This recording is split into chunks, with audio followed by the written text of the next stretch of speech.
Okay, so if you guys look at the properties there, what's our first property of a parallelogram? Yep, opposite sides are parallel. Number two, opposite sides are congruent. Number three, opposite angles are congruent. Diagonals bisect each other.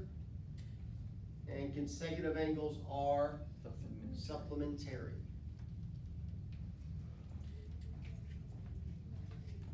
All right, so today, here's what we're gonna do. First, okay, I'm putting a Q up there, that stands for quadrilaterals. So quadrilaterals is every shape that has how many sides? Four. Everything we're working with has 4 sides, right?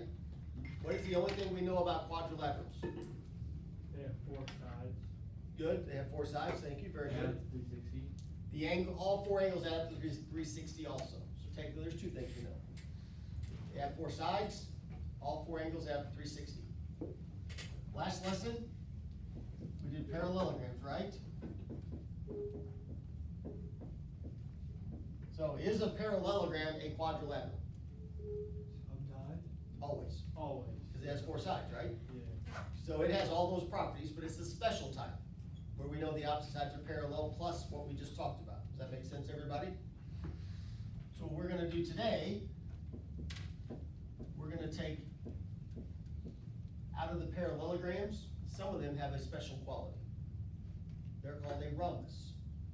Okay, so what we're gonna write down first, what makes a rhombus is all 4 sides congruent. So for it to be a rhombus, Wait, hold on. so we're gonna put, if a parallelogram is a rhombus, then all 4 sides I have a question. are congruent. Yes, sir. So, where it says opposite side, like right here, we weren't supposed to write what you said? Yeah, we already filled that in. Yeah, you're good. So, if a parallelogram is a rhombus, then all 4 sides are congruent? Correct. Right. Glad we're all on the same page. Okay, so that's what makes it a rhombus. Now there are 2 other things that will happen. Number 2, if a parallelogram is a rhombus, then each diagonal bisects a pair of opposite angles. Let me show you what that means. So if it bisects a pair of opposite angles, so this right here, okay, so if it's a rhombus, that's true, right? So if I draw in the diagonals, here's what's gonna happen. This diagonal right here is gonna make those 2 angles equal to each other, and those 2. Does that make sense? That's what that's saying. And then if I draw in the other one, it makes those 2 equal, and those equal. Okay, so if you wanna fill in a number on the little picture you have, just so you can have an idea, let's say this here was 40, right there. What would this one be? 40. This one would also be what? 40 and 40. Does that make sense? So if it's a rhombus, these 2 are equal to those 2. And then if this one was 50, that would be 50. That would be 50, and that would be 50.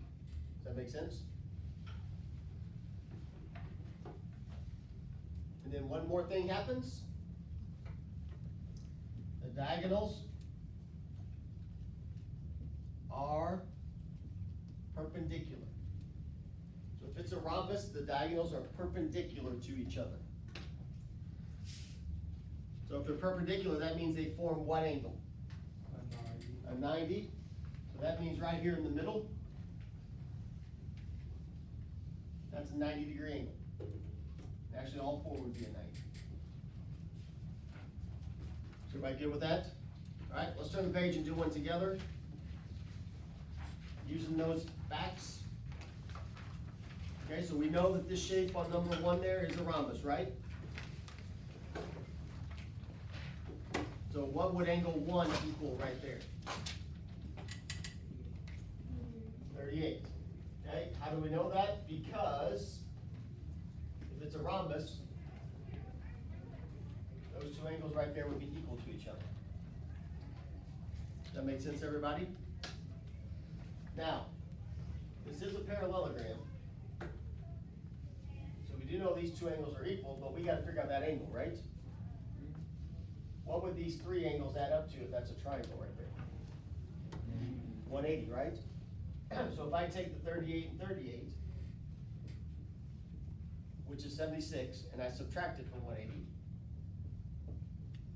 that tells me what that angle is, and what that one is.